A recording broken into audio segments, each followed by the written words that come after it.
अर्चना मिश्रा सब गोटा के प्रणाम करैत छी, गोर लगैत छी। हरतालिका तीज पाबनि के बहुत बहुत शुभकामना।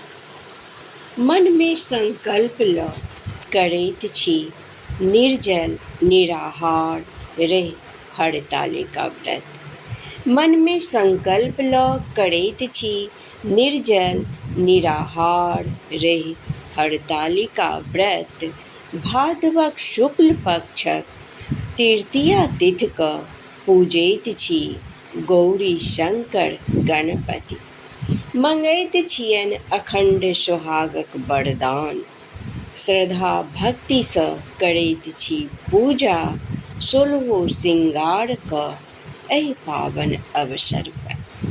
एहि पावन अवसर पर आँखिक काजर कारी मेघ सन लगैत। आँखिक काजर कारी मेघ सन लगैत, गगन हर्षित भ उमरि घुमरि बरसै छै।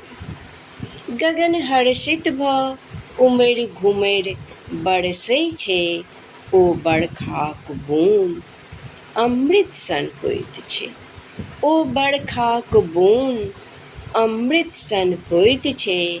धरतियो तृप्त होइत छथि हरियर आँचर पसारि। धरतियो तृप्त होइत छथि हरियर आँचर पसारि। सबहक मन उलसित होइत छनि। सबहक मन उलसित होइत छनि। हाथ में रचल मेहदी, सीथ में सजल सिंदूर। युग युग रहै सोहाग अमर। युग युग रहै सोहाग अमर। अर्धनारीश्वरक करैत छी पूजा। अर्धनारीश्वरक करैत छी पूजा। कल जोड़ी मंगैत छी अखंड सोहागिनक वरदान।